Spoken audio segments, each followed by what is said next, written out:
Dans le cadre de la réalisation des activités du projet de vulgarisation du Code des personnes et de la famille et du Code pénal du groupe de réflexion et d'action Femmes, Démocratie et Développement GF2D, le comité de pilotage du réseau des parajuristes de Logou a, dans cette optique, organisé une série d'activités dans la commune d'Atakpamé. Après la restitution aux autorités administratives des acquis de l'atelier d'échange que les membres de ce comité ont suivi du 17 au 19 avril 2018 à Akbalimé, ils ont organisé une rencontre d'échange et de sensibilisation publique le 17 mai 2018 au siège de l'ONG CREJ, dans l'enceinte de la Direction régionale de l'action sociale, à l'endroit des femmes leaders et autres acteurs de la société civile de la ville d'Atakpamé et de ses environs sur l'importance du mariage civil. Un thème développé par Innocent Kosivik Padenou, juriste et parajuriste, membre du comité. Il a, dans un premier temps, défini le mariage avant d'aborder les conditions de sa formation et enfin, son importance pour un couple et surtout son utilité pour la femme. M. Padenou s'est également servi des boîtes à images pour illustrer sa communication. Des compliments ont été apportés par le chef de division promotion de la femme, Marc Biova Amévor, et de la présidente du réseau des parajuristes, Rosalie Adjoviatiko-Sikabo, présent à cette séance. Un débat très intéressant et participatif a été mené à la fin de l'exposé. D'abord, je dis merci à toute l'organisation. Cet après-midi, c'est une grâce. Ça me fait très mal que les femmes n'ont pas pu participer tel que nous voulions. Cet après-midi, le débat est surtout focalisé sur le code ou bien le mariage civil. Le mariage civil, comment le droit surtout de la femme, on nous a surtout expliqué le nouveau code. Une fois rentrée, Dieu merci que je suis la leader de certaines femmes au niveau de notre église. Ce serait une sensibilisation. Nous devions les expliquer l'avantage qui se trouve dans le mariage et le mariage civil surtout, l'avantage qui se trouve dans le mariage civil, le droit qui revient aux uns aux autres. Cet après-midi, on a été invité pour suivre une causerie sur le mariage civil, surtout sur les nouvelles dispositions sur ce grand thème. Et bon, nous étions contents parce qu'il y a des zones d'ombre qui ont été soulevées et qui ont reçu un éclaircissement. Nous sommes très contents. Ce qui est sûr, nous faisons partie des groupes organisés, une association de défense et de promotion des droits humains. Et au sein donc de cette association, nous allons partager les informations que nous avons reçues ici pour renforcer un tout petit peu les capacités de membres de cette association afin que sur le tas, au niveau de les entretiens qu'ils ont avec les autres, ils vont partager également cela avec, si bien que nous aurons un effectif très élevé qui seront informés ou qui auront des informations bien précises sur les nouvelles dispositions du Code de famille et des personnes sur le mariage civil.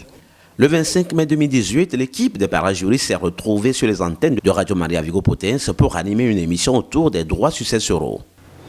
Mesdames, Messieurs, auditeurs, auditrices de Radio Maria Vigo Potens, loué soit Jésus-Christ et soyez les bienvenus à cette édition spéciale. Une émission qui se situe dans le cadre du projet de vulgarisation du nouveau code des personnes et de la famille et du nouveau code pénal. Une émission initiée par le comité préfectoral de Logou des parajuristes de GF2D pour la vulgarisation de ces documents. Alors, le thème de cet après-midi, bien sûr, c'est les droits successoraux. Alors, pour en débattre, nous avons ici M. Innocent Padenou Kosivik, et il est parajuriste et il fait partie également du comité préfectoral. Alors, M. Innocent, soyez les bienvenus. Merci, bonsoir. Chers auditeurs, mesdames, messieurs, je vous rappelle que cette émission est synchronisée sur Radio SSO. Vous pouvez donc recevoir cette tranche sur les 97.7 FM Radio Maria et sur Radio SSO les 90.5. Voilà. Eh bien, nous sommes très heureux de vous savoir nombreux à cette édition. Et la réalisation est bien assurée par Tony Ayemissou, qui est le rapporteur du comité. Alors, mesdames, messieurs, nous allons revenir après cette pause.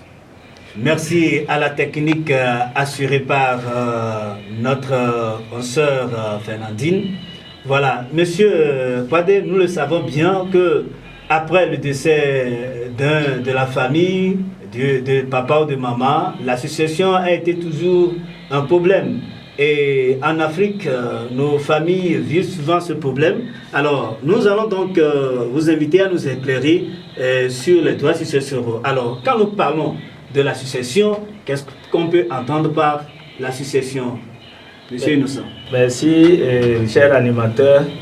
Disons que la succession, c'est la transmission légale à des personnes vivantes des biens et des obligations d'une personne décédée. Vous comprenez par là que cette notion appelle d'autres notions aussi, que sont l'héritage, l'héritier. Qu'en est-il de l'héritage? L'héritage, c'est le patrimoine transmis par voie de succession, ensemble de biens, meubles et immeubles. Là, on parle de actifs, c'est ce qu'on a, et des dettes qui sont des passifs, acquis ou transmis par la succession. Voilà. Donc, un patrimoine a deux aspects. Il y a l'actif et le passif que les héritiers peuvent hériter. Et alors, c'est qui un héritier? Un héritier, c'est une personne qui hérite des biens d'un défunt. Et précisons qu'en la matière, il y a trois options. Voilà. Il y a la succession coutumière, et la succession testamentaire et la succession légale. Voilà les trois options qui existent en matière de la succession. Voilà. Cette émission a été synchronisée en direct sur la radio Excelsior, une autre radio locale de la ville. La dernière activité de vulgarisation du Code des personnes et de la famille et du Code pénal du comité de Logou a été l'organisation de la rencontre d'échange et de sensibilisation avec les leaders religieux. Cette activité a été menée le 4 juillet 2018 au siège de l'ONG CREJ et a porté sur l'importance du mariage civil par rapport au mariage religieux dans un foyer, thème développé par M. Kouadénou Kouassivi Innocent. L'orateur a insisté sur la valeur juridique d'un acte de mariage civil dans la vie d'un couple et a invité ses leaders qui célèbrent souvent le mariage religieux d'en exiger systématiquement de vérifier l'authenticité de ces actes une fois qu'un couple les sollicite. Les participants ont trouvé très utile cette initiative. Oui, cette rencontre, vraiment, nous l'avons appréciée pour ces informations qu'on vient de nous donner. Ce sont des informations très précieuses et qui vont nous aider à bien encadrer nos membres dans nos églises. L'orateur revient sur l'importance de la rencontre à l'endroit de ce groupe cible. Au cours de cette rencontre, la population ciblée, c'est les responsables religieux, les pasteurs des églises, les imams, tous ceux qui dirigent. Pourquoi? Parce que ils célèbrent les mariages dans leurs églises et généralement n'ont pas connaissance des dispositions de la loi. Donc nous les avons rassemblés aujourd'hui pour les informer sur l'existence de ces documents d'abord et mettre un peu l'accent particulier sur les réformes qui sont faites dans ces documents afin qu'au retour dans leur maison, qu'ils puissent être outillés à faire face à ces différentes difficultés ou problèmes que ces responsables religieux peuvent rencontrer dans l'exercice de leur mission. Le coordonnateur du comité de Logou, Ilalo Lawani, récapitule les activités de vulgarisation de ces documents par son équipe. Il est très important de vulgariser ce nouveau code des personnes de la famille dans la mesure où beaucoup ne sont pas informés de la réforme qu'on a apportée à ce code. Nous avons eu la chance d'être formés par GFDD comme parajuristes et nous avons ce devoir de vulgariser ce nouveau code auprès de la population. Juste après la formation, nous avons fait une restitution aux autorités. Après la restitution, nous avons regroupé les ONG et les leaders femmes. Nous les avons regroupés aussi pour une causerie débat dans le même sens. Nous avons fait des émissions radiophoniques. Et cette fois-ci, nous avons rassemblé les leaders d'opinion religieux, des leaders communautaires, comme on le dit souvent. Donc, parmi eux, il y a les imams, les pasteurs, puis les responsables de quartier. Donc, c'est l'objectif pour que tout le monde soit informé par rapport à ce nouveau code des personnes de la famille et du nouveau code pénal.